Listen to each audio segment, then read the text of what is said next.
Just আমি pay নাও অপশনে click করে দিলাম এবং আপনারা দেখতে পাচ্ছেন আপনার পেমেন্ট সফল হয়েছে। তো আজকের ভিডিওতে আমি আপনাদেরকে দেখাবো কিভাবে আপনারা ফকিফে ভিসা কার্ড থেকে সরাসরি বিকাশে টাকা উত্তোলন করবেন সেই প্রসেসটি। আপনি হয়তো ইতিমধ্যে ইউটিউবে অনেক ভিডিও দেখছেন কিভাবে ফকিফে থেকে টাকা বিকাশে তুলতে হয়। বাট কোনো ভিডিওই কাজে দেয় নাই, কোনো ভিডিওই কাজে লাগে নাই। তো আজকের ভিডিওতে আমি আপনাদেরকে দেখাবো কিভাবে আপনারা বিকাশে টাকা তুলতে পারেন ফকিফে ওয়ালেট থেকে সরাসরি ভিসা কার্ড থেকে বিকাশে টাকা তুলবেন এবং 100% ওয়ার্কিং একটা ট্রিক্স আপনাদেরকে শেয়ার করব। তো চলেন কথা না বাড়ায়া শুরু করে দেই। তো প্রথমে আমরা চলে আসলাম আমাদের ফকিফেতে এবং এখান থেকে কার্ড অপশনে চলে যাব। কার্ড অপশনে আসার পর আমরা এখানে আমাদের কার্ডটি দেখতে পারবো এবং এখান থেকে কার্ড ইনফো একটা অপশন দেখতে পারবো। তো কার্ড ইনফো অপশনে ক্লিক করে দিব। দেওয়ার পর এখান থেকে আমাদেরকে যে ডান পাশে গেট কোড একটা অপশন রয়েছে, গেট কোড অপশনে ক্লিক করে দিতে হবে। তো গেট কোড অপশনে ক্লিক করে দেওয়ার পর মূলত আমাদের মেইলে একটা কোড আসবে, ঠিক আছে? ইমেইলে একটা কোড আসবে, ওই মেইলটা আমরা এখানে দিয়ে দিতে হবে। তো ভিডিওর শুরুতে বলে রাখি, যারা আমার চ্যানেলে নতুন দর্শক রয়েছেন চ্যানেলটি সাবস্ক্রাইব করে দিবেন এবং সুন্দর একটা কমেন্ট করে দিবেন। তো দেখেন আমাদের ফকিফে থেকে কোড চলে আসছে। আমরা জাস্ট এখানে আমাদের কোডটি বসায় দিলাম। বসায় দেওয়ার পর এখান থেকে কনফার্মে ক্লিক করলাম। কনফার্মে ক্লিক করলে আমরা আমাদের কার্ডের ডিটেইলস দেখতে পারবো, ঠিক আছে? তো এখান থেকে আমরা সিম্পলি চাইলে কার্ড নাম্বার, সিভিভি এবং expire date A to Z সবকিছু কপি করে নিতে পারি। তো আমি জাস্ট কার্ড নাম্বারটা কপি করে নিছি। তো কার্ড নাম্বার কপি করে নেওয়ার পর আমরা এখান থেকে চলে যাব আমাদের বিকাশ অ্যাপে। তো বিকাশ অ্যাপে যাইতে একটা কথা বলি, আপনার এখানে এই পদ্ধতিতে টাকা তুলতে হলে মূলত একটা বিকাশ পার্সোনাল অ্যাকাউন্ট এবং একটা বিকাশ মার্চেন্ট অ্যাকাউন্ট লাগবে। তাহলে মূলত আপনি এটা তুলতে পারবেন। অর্থাৎ একটা পেমেন্ট অ্যাকাউন্ট এবং একটা পার্সোনাল অ্যাকাউন্ট, এই ২ টা জিনিস লাগবে। ২ টা জিনিস থাকলে মূলত আপনি এখান থেকে টাকাটা তুলতে পারবেন। তো আমরা এখান থেকে সিম্পলি পেমেন্ট অপশনে ক্লিক করে দিব। পেমেন্ট অপশনে ক্লিক করে দেওয়ার পর আমরা আমাদের মার্চেন্ট নাম্বারটি দিয়ে দিব বা পেমেন্ট নাম্বার দিয়ে দিব। আমার নিজেরই পেমেন্ট নাম্বার আছে, যেহেতু আমার ওয়েবসাইটে এড করতে হয়। এই যে মার্চেন্ট নাম্বার দিন।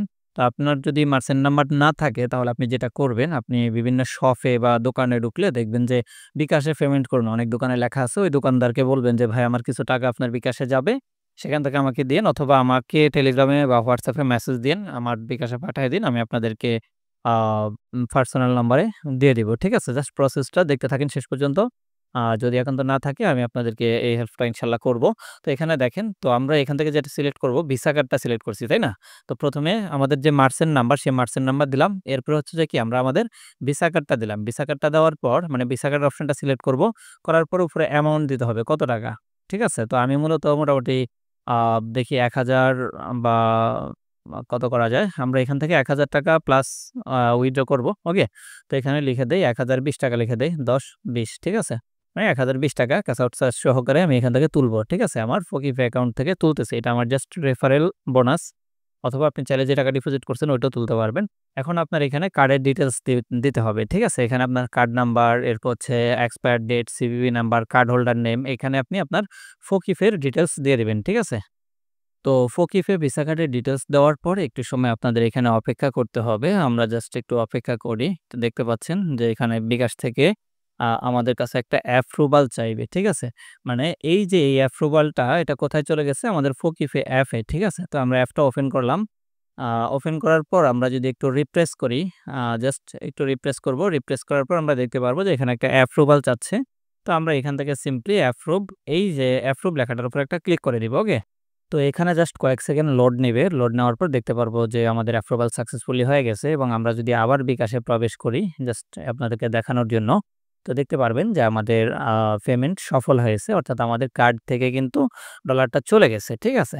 তো এখানে দেখতে পাচ্ছেন আমরা পেমেন্ট সফলভাবে করেছি। আপনার পেমেন্ট সফল হয়েছে এবং এখান থেকে আপনি কার্ডের মাধ্যমে খুব সাকসেসফুলি যতটা ট্রান্সেকশন করবেন ততটাই সাকসেসফুলি করতে পারবেন কোনো ঝামেলা ছাড়াই। যে দেখেন আমার যে মার্চেন্ট অ্যাকাউন্ট রয়েছে সেই মার্চেন্ট অ্যাকাউন্টে ৳১,০২০ কিন্তু চলে আসছে। ওকে? তো একই সাথে আমার বিকাশ অ্যাপ এবং মার্চেন্ট ২ টাই আছে এখানে।